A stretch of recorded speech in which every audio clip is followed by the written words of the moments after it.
Hello friends, welcome to coaching home 24/7। दोस्तों, आज के इस वीडियो में हम डिस्कस करेंगे एचपी टैट के प्रीवियस ईयर के क्वेश्चन पेपर के बारे में। दोस्तों, अगर आपने हमारी पिछली वीडियो को ध्यान से देखा होगा तो हमने वहां पर साइकोलॉजी के 30 क्वेश्चंस को डिस्कस किया था और आज के इस वीडियो में हम फिजिक्स और केमिस्ट्री के 30 क्वेश्चंस को डिस्कस करेंगे जो कि आपके आने वाले एचपी टैट के एग्जाम के लिए बहुत ही इम्पोर्टेंट होंगे।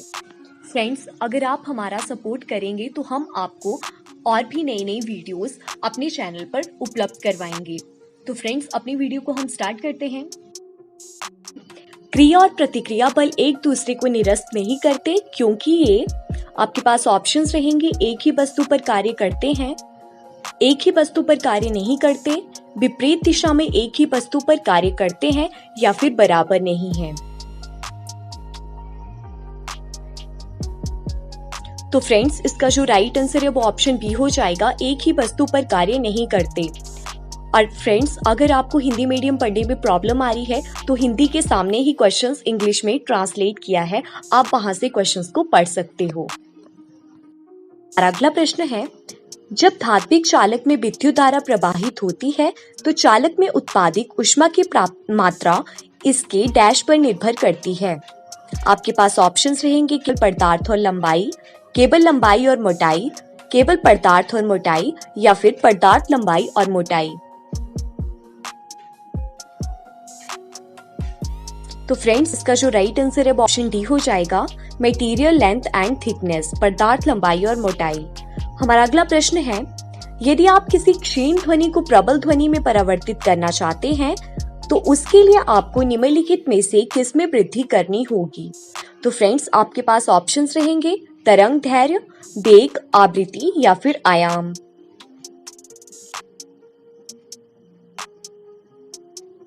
तो फ्रेंड्स, इसका जो राइट आंसर है वो ऑप्शन डी है, आयाम मींस एम्पलीट्यूड। हमारा अगला प्रश्न है, किसी बिंब का वास्तविक तथा समान साइज का प्रतिबिंब प्राप्त करने के लिए बिंब को उत्तल लेंस के सामने कहां रखें। तो फ्रेंड्स, आपके पास ऑप्शंस रहेंगे लेंस के मुख्य फोकस पर, फोकस दूरी को दोगुनी दूरी पर, अनंत पर या फिर लेंस के प्रकाशीय केंद्र तथा मुख्य फोकस के बीच।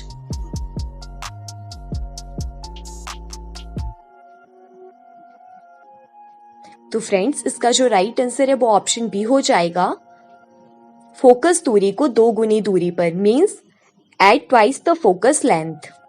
हमारा अगला प्रश्न है, आपके पास स्टील का बना कोई प्रबल छड़ चुंबक है। यदि आप इस चुंबक को 3 सर्वसम भागों में काटें तो आपको प्राप्त होंगे।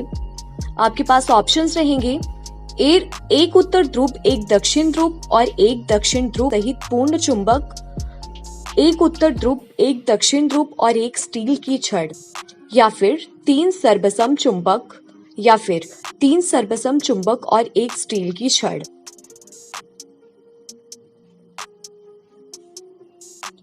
तो फ्रेंड्स, इसका जो राइट आंसर है वो ऑप्शन सी हो जाएगा, 3 सर्वसम चुंबक। हमारा अगला प्रश्न है, जब एक प्रिज्म में से श्वेत प्रकाश को गुजारा जाता है तो सबसे कम झुकाव होने वाला रंग है, जैसे नीला, लाल, नारंगी या फिर बैंगनी।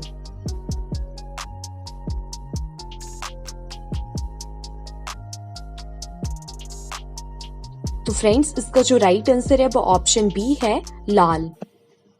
हमारा अगला प्रश्न है, एक प्रयोगशाला तापमापी 50 डिग्री सेल्सियस और 51 डिग्री सेल्सियस के बीच 5 छोटे विभाजन प्रदर्शित करता है। इसका तात्पर्य है कि तापमापी में तक उचित रूप में पढ़ा जा सकता है। आपके पास ऑप्शंस रहेंगे 50.1 degree Celsius, 50.5 degree Celsius, 50.2 degree Celsius या फिर 50.25 डिग्री सेल्सियस। तो फ्रेंड्स, इसका जो राइट आंसर है वो ऑप्शन सी हो जाएगा, 50.2 डिग्री सेल्सियस। हमारा अगला प्रश्न है, ऊष्मायन की एसआई इकाई। आपके पास ऑप्शंस रहेंगे किलो जूल प्रति ग्राम, कैलोरी, जूल प्रति किलोग्राम या फिर किलो कैलोरी प्रति किलोग्राम। तो फ्रेंड्स, इसका जो राइट आंसर है वो ऑप्शन सी हो जाएगा, जूल प्रति किलोग्राम। हमारा अगला प्रश्न है, निम्नलिखित ग्रहों में से किसका अपना कोई प्राकृतिक उपग्रह नहीं है। तो आपके पास ऑप्शंस है यूरेनस, शुक्र, बृहस्पति या फिर मंगल। तो फ्रेंड्स इसका जो राइट आंसर है वो है ऑप्शन बी, वीनस। हमारा अगला प्रश्न है, कौन से लेंस की शक्ति क्षण होती है? आपके पास ऑप्शन है उत्तल, अपतल, उपरोक्त दोनों या फिर इनमें से कोई भी नहीं।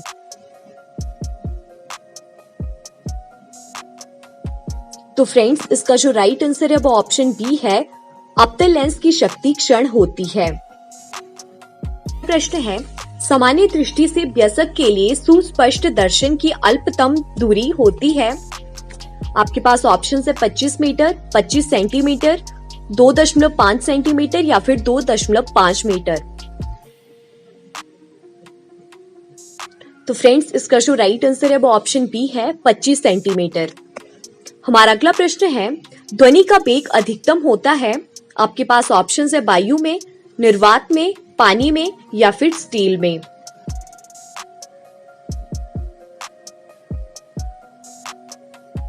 तो फ्रेंड्स इसका जो राइट आंसर है वो ऑप्शन डी है, ध्वनि का वेग अधिकतम स्टील में होता है।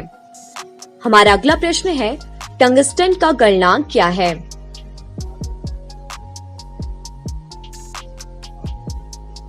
तो फ्रेंड्स इसका जो राइट आंसर है वो हो जाएगा 3422 डिग्री सेल्सियस। शुद्ध रूप में सभी धातुओं में से टंगस्टन में उच्चतम गलनांक 3422 डिग्री सेल्सियस, 6192 डिग्री एफ, सबसे कम वाष्प दाब और 1650 डिग्री सेल्सियस से ऊपर तापमान पर सबसे अधिक तन्य शक्ति होती है। हमारा अगला प्रश्न है, वायु ध्वनि तरंग होती है। आपके पास ऑप्शन है तिरछी, अनुदैर्घ्य, विद्युत चुंबकीय या फिर ध्रुवीकृत।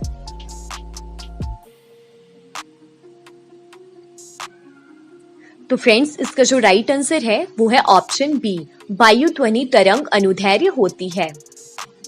हमारा अगला प्रश्न है, सौर सेल बनाने के लिए इनमें से किसका उपयोग किया जाता है? आपके पास ऑप्शंस रहेंगे कार्बन, सिलिकॉन, सोडियम या फिर कोबाल्ट। तो फ्रेंड्स इसका जो राइट आंसर है वो ऑप्शन बी है, सौर सेल बनाने के लिए इनमें से सिलिकॉन उपयोग किया जाता है। हमारा अगला प्रश्न है, भारत में आम उपभोक्ता को दी जाने वाली प्रत्यावर्ती धारा की आवृत्ति कितनी होती है? आपके पास ऑप्शंस रहेंगे 0, 50 हर्ट्ज, 100 हर्ट्ज या फिर अनंत। तो फ्रेंड्स इसका जो राइट आंसर है वो ऑप्शन बी हो जाएगा, 50 हर्ट्ज। हमारा अगला प्रश्न है, किसी वस्तु की एक समान वृत्तीय गति इनमें से कौन सी होती है? आपके पास ऑप्शंस हैं अत्वरित गति, त्वरित गति, एक समान गति या फिर इनमें से कोई भी नहीं। तो फ्रेंड्स इसका जो राइट आंसर है वो ऑप्शन बी हो जाएगा, त्वरित गति मींस एक्सेलरेटेड मोशन। हमारा अगला प्रश्न है, कौन सा सिद्धांत बल, द्रव्यमान और त्वरण के बीच संबंध को दर्शाता है? आपके पास ऑप्शंस रहेंगे न्यूटन का गति का प्रथम नियम, न्यूटन का गति का द्वितीय नियम, न्यूटन का गति का तृतीय नियम या फिर न्यूटन का गति का गुरुत्वाकर्षण नियम। तो फ्रेंड्स इसका जो राइट आंसर है वो ऑप्शन बी हो जाएगा, न्यूटन का गति का द्वितीय नियम, Newton second law of motion. हमारा अगला प्रश्न है, अभिनेत्र लेंस की फोकस दूरी में परिवर्तन किया जाता है। आपके पास ऑप्शंस हैं पुतली द्वारा, दृष्टिपटल द्वारा, पक्षमाई द्वारा या फिर परितारिका द्वारा। तो फ्रेंड्स इसका जो राइट आंसर है वो ऑप्शन सी हो जाएगा, पक्षमाई द्वारा।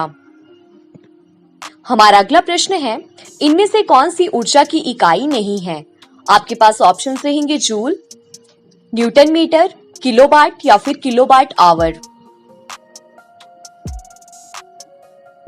तो फ्रेंड्स इसका जो राइट आंसर है वो ऑप्शन सी हो जाएगा, किलोवाट।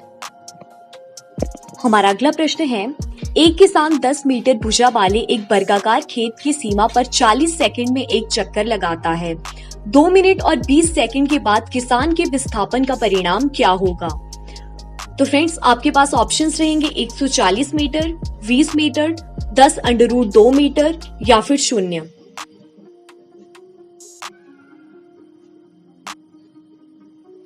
तो फ्रेंड्स इसका जो राइट आंसर है वो ऑप्शन सी है 10√2 मीटर।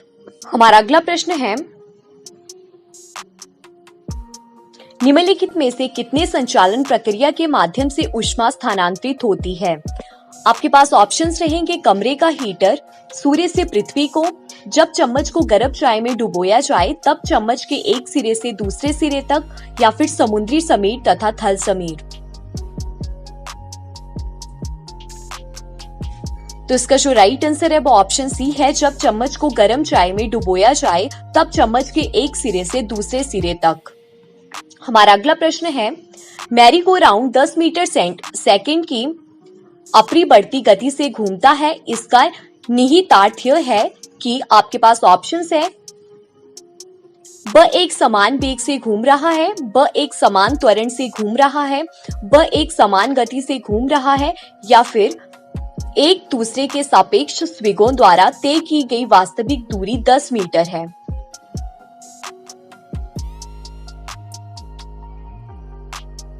तो फ्रेंड्स इसका जो राइट आंसर है वो ऑप्शन सी है, वह एक समान गति से घूम रहा है।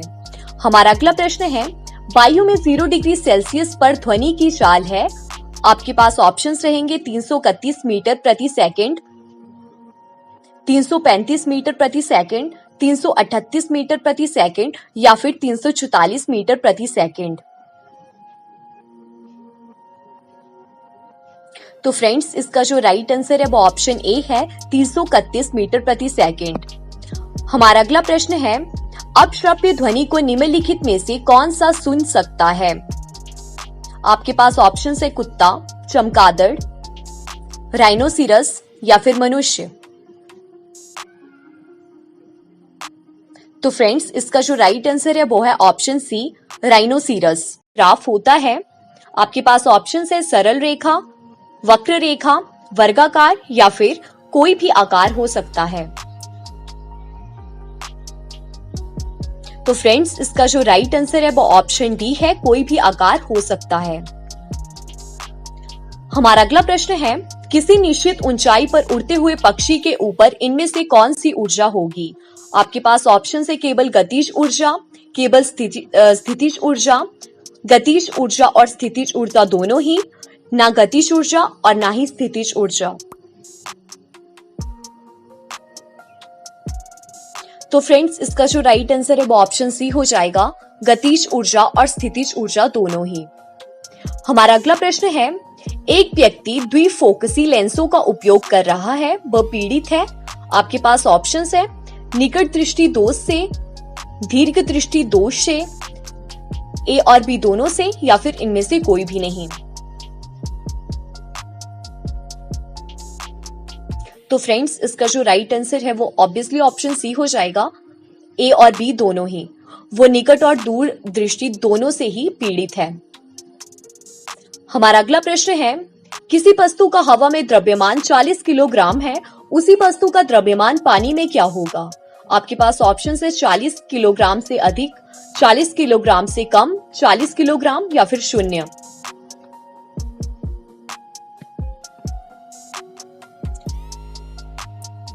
तो फ्रेंड्स इसका जो राइट आंसर है वो ऑप्शन सी हो जाएगा, 40 किलोग्राम। हमारा अगला प्रश्न है, ध्वनि संचारित हो सकती है। आपके पास ऑप्शन है केवल वायु या गैसों में, केवल ठोसों में, केवल द्रव्यों में, या फिर ठोसों, द्रव्यों तथा गैसों में। तो फ्रेंड्स इसका जो राइट आंसर है वो है ऑप्शन डी, ध्वनि संचारित हो सकती है ठोसों, द्रव्यों तथा गैसों में। तो फ्रेंड्स ये थे हमारे एचपी टेट के प्रीवियस ईयर के फिजिक्स और केमिस्ट्री के top most important 30 question answer. और फ्रेंड्स अगर आपने हमारी पिछली वीडियोस देखी होंगी तो उसमें हमने साइकोलॉजी के 30 क्वेश्चन आंसर को डिस्कस किया था। फ्रेंड्स आई होप हमारी ये वीडियो आपको पसंद आई हो। अगर फ्रेंड्स आपको हमारी वीडियो अच्छी लगी हो तो अपने स्टडी ग्रुप में इस वीडियो को ज्यादा से ज्यादा शेयर करिएगा। और अगर आप हमारी वीडियो पहली बार देख रहे हो तो इस चैनल को सब्सक्राइब करना ना भूलें। फ्रेंड्स वीडियो बनाने में काफी मेहनत लगती है, अगर आप हमारा सपोर्ट करेंगे तो हमारे चैनल पर आपको और भी नई नई इन्फॉर्मेशन और वीडियो देखने को मिलेंगी। तो फ्रेंड्स मिलते हैं अगली वीडियो में।